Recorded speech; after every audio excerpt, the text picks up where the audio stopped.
Good morning, student. Today I am teaching you business study, class 11th. Our today's topic is services. So in my previous video, I taught you about banking services and insurance services. Now, and types of banks accounts.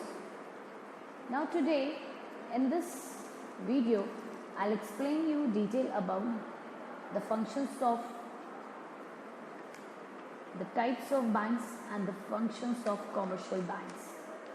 So types of banks, we have commercial banks, cooperative bank, specialized banks, central bank. So commercial bank is of two types. One is private sector banks, example SBI, PNB, IBO, and private sector banks are like HDFC Bank, ICICI Bank, Kota Mahindra Bank, etc. Fine. So public sector banks are refers to those banks in which government has a major stake and gives more emphasis on the social objectives than in profitability. तो profit earn करने से ज़्यादा ये focus करते हैं socially benefit provide करने को. और अगर हम प्राइवेट सेक्टर की बात करें तो which is own and regulate managed and controlled by the private promoters and they are free to operate as per market forces. Then cooperative banks, these banks are governed by the provisions of State Cooperative Societies Act. ये State Cooperative Societies Act के तहत बनती हैं, ठीक है. So these banks is important source of rural credit, agriculture financing provide करने में बहुत ज़्यादा योगदान करते हैं ये cooperative banks. Then specialized banks are need to specific need for the financial aid to any industrial development, exchange of banks, and for any development of any bank, export import banks. And then central bank,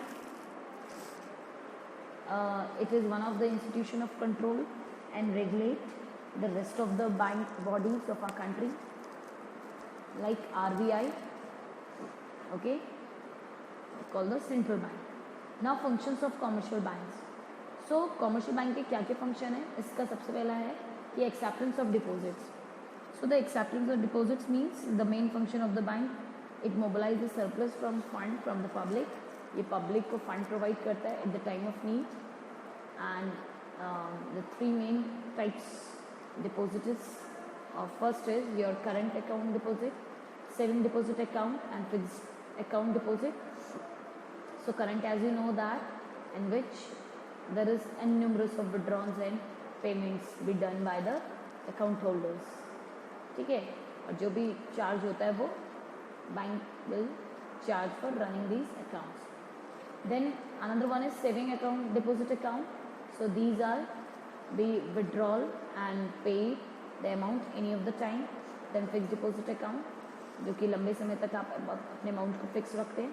then another function of the commercial bank is lending of the funds, cheque facility they provide, re-maintenance of the funds, and allied services, and there are so many other services provides to bank to the shareholders. Now the second main service, the next main service, that is communication. So communication is a process of exchange of ideas, views, facts or feelings between two or more person to reach common understanding. तो communication का means है कि जहाँ पे हम अपने views, अपने ideas, अपने बात को हम communicate करते हैं किसी सेकेंड पर्सन को, that's comes in communication. So it is plays a very important role in success of business because business needs to communicate with others for transmission of ideas formation. क्योंकि business में बहुत ज़रूरी है कि हम अपनी idea information को transmit करें. So it is helps to establish link with supplier, customer and competitors. तो बहुत ईजी वे होता है कि हम अपने को अदर पर्सनस को इन्फॉर्म करें. So it should be efficient, accurate and fact. In this modern world, it is essential to have advanced technology for a quick exchange of information. Fine.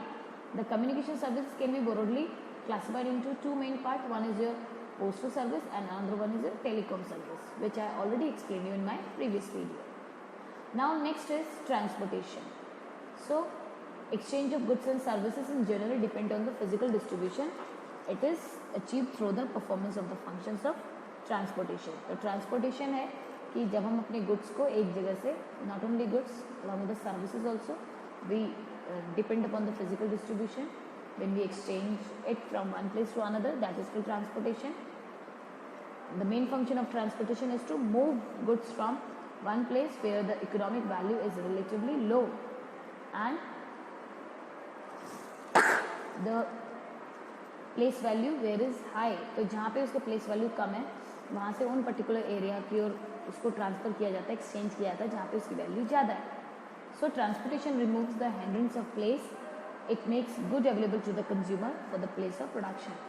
ठीक है, तो जहाँ पे वो प्रोडक्शन हो रहा है उससे दूर भी अगर आपको वो कमोडिटी चाहिए तो you will take with the help of the transportation. So transportation helps in moving the goods and passenger from one place to another. तो गुड्स का ही नहीं, पैसेंजर्स का भी हेल्प करता है कि वो एक जगह से दूसरी जगह, if they want to be reach for any work, they can reach with the help of transportation. Okay, so we have various modes of transportation like railways, roadways, airways and seaways. So it is one of the nerves for particular country. जो transportation होता है वो किसी भी country के nerves की तरह काम करता है, same as the nerves works for our body. Okay, now another one very important, that is warehousing. So warehousing or storage has become an important aspect of economic development.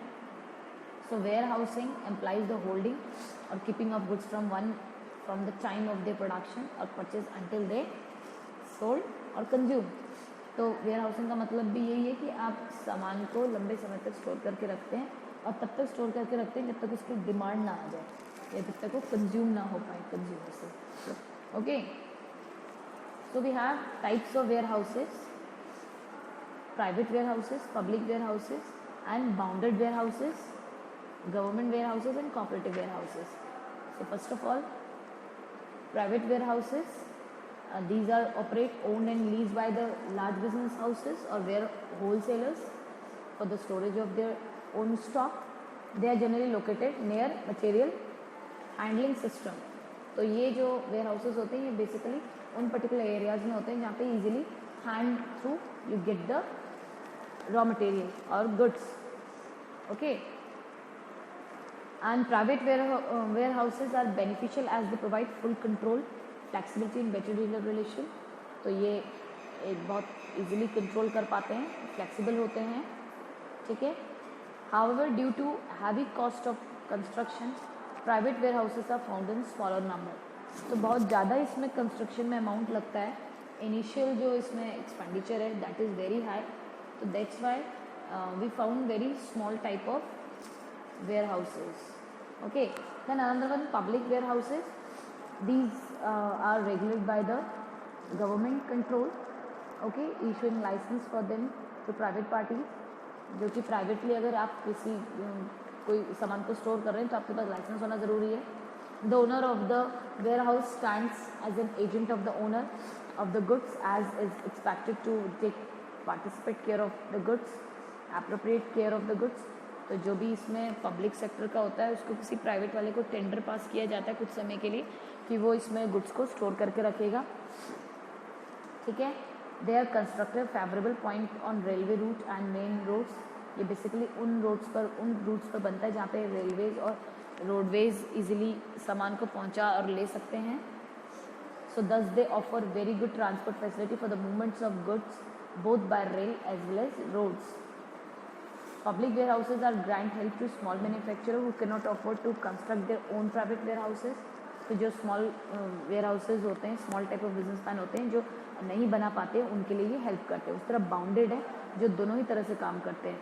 ये आपका bounded warehouses are those warehouses which are licensed by the government to expect important goods of storage before custom duty is paid by the importer such goods. तो bounded goods के अंदर वो where houses आ जाते हैं जो कि government के द्वारा बाउंडेड होते हैं, लाइसेंस्ड होते हैं. यहाँ पे कुछ समय के लिए सामान को स्टोर रखा जाता है इंपोर्ट करने से पहले.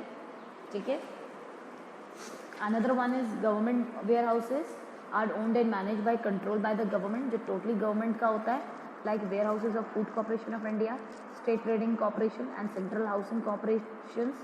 Another one is cooperative houses है, ठीक है।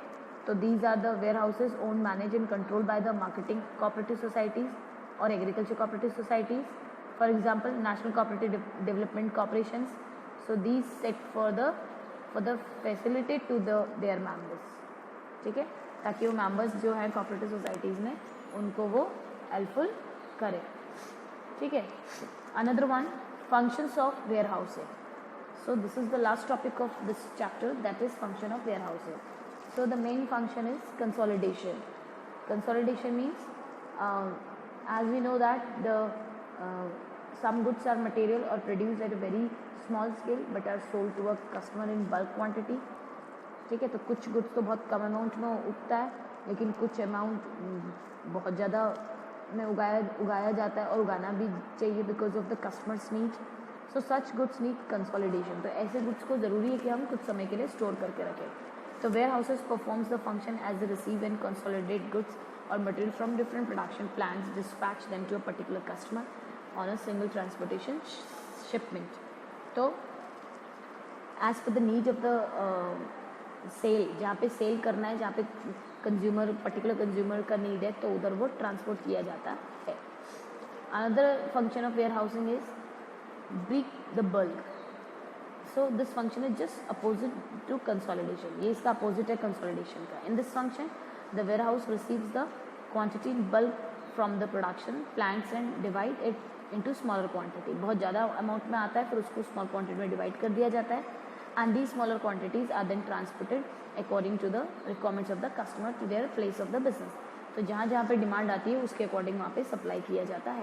लेकिन कंसोलिडेट में मैंने आपको क्या बताया था कि स्मॉल अमाउंट में गुड्स को प्रोड्यूस किया जाता है, are sold to the customer in a bulk quantity, और उसको सेल बहुत ज़्यादा क्वांटिटी में किया जाता है, ठीक है। फिर स्टॉक पिलिंग।